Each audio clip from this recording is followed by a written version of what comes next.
अस्सलाम वालेकुम। आज का हमारा टॉपिक अदलिया। पिछले सबक में हम लोग पढ़े हैं मुक़न्नना और आमिला।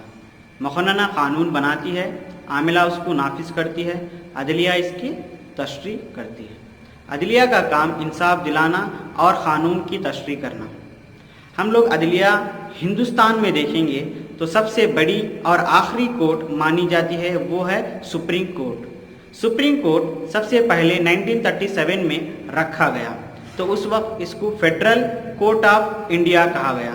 आहिस्ता आहिस्ता हमारे हिंदुस्तान की आज़ादी हुई और उसके बाद हिंदुस्तान एक खुद कानून बनाया और 28 जनवरी तब हिंदुस्तान के कानून के मुताबिक सुप्रीम कोर्ट नाम दिया गया।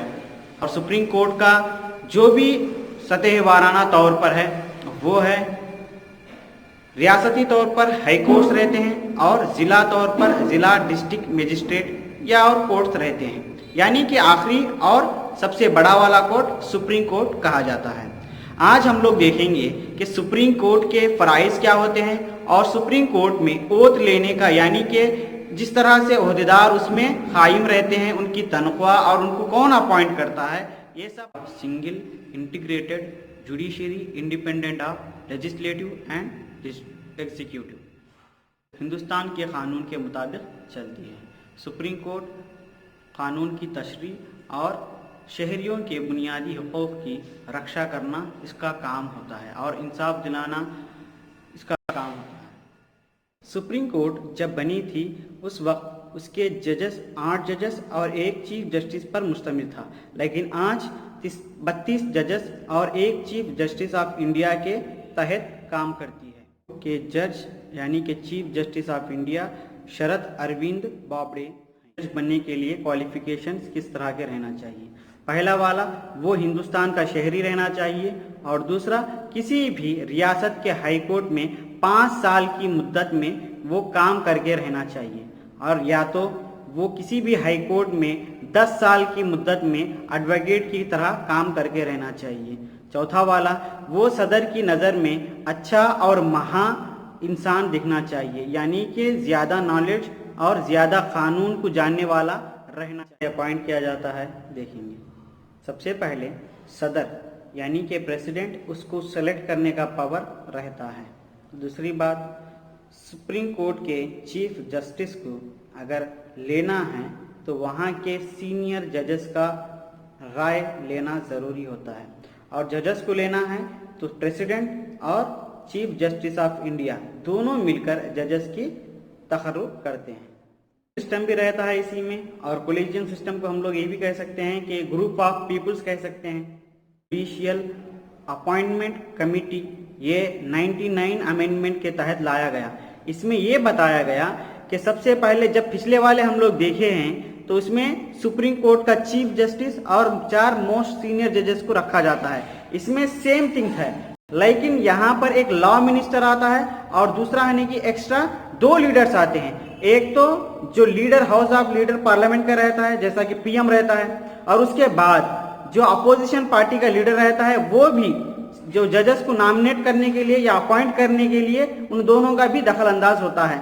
सो इसके बाद 2015 के बाद इस कानून को निकाल दिया गया, क्योंकि इस कानून के तहत जो भी अदलिया के अंदर अपॉइंट करना है या उनको निकालना है तो उनके लिए जो भी जजेस को रखना है या निकालना है तो इसमें पॉलिटिकल पार्टीज का दखल नहीं होना चाहिए, क्योंकि अगर इनका दखल रहेगा तो वो अपने फायदे के लिए इस्तेमाल किया जाएगा।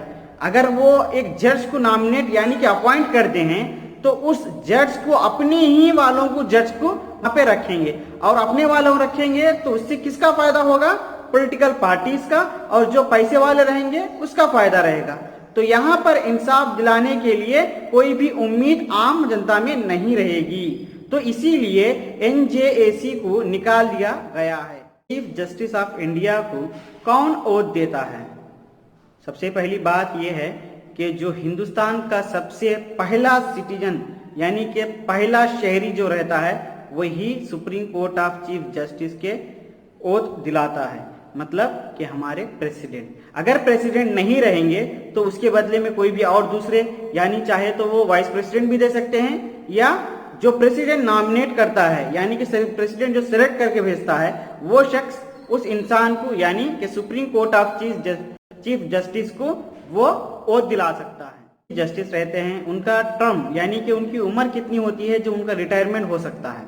तो सबसे पहली बात, एक तो उनका 65 इयर्स का एज होने तक वो अपने ओहदे पर रहते हैं, चाहे वो 35 इयर्स में वो सुप्रीम कोर्ट के जज बने या चीफ जस्टिस बने, या 45 इयर्स के या 60 इयर्स के। अगर 65 इयर्स आ गए तो उनका रिटायरमेंट हो जाएगा। और दूसरा कि अगर वो कोई रिटायरमेंट नहीं हुए, उसके बदले के वो रिजाइन करना चाहते हैं, तो वो प्रेसिडेंट को यानी कि सदर को लिखते हैं खत और वो रिजाइन हो सकते हैं।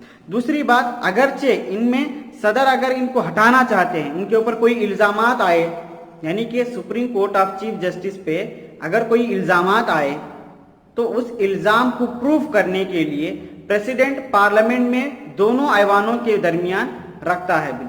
अगर वो 2/3 मेजॉरिटी से सामने आ गया तो उसको हटाने का हक प्रेसिडेंट को रहता है। चौथी बात, अगर वो रिटायरमेंट के बाद सुप्रीम कोर्ट या दूसरे कोर्ट्स में वो प्रैक्टिस नहीं कर सकते, क्योंकि वो सीनियर जजेस रहते हैं और वो कई एक फैसले देकर जाए होते हैं।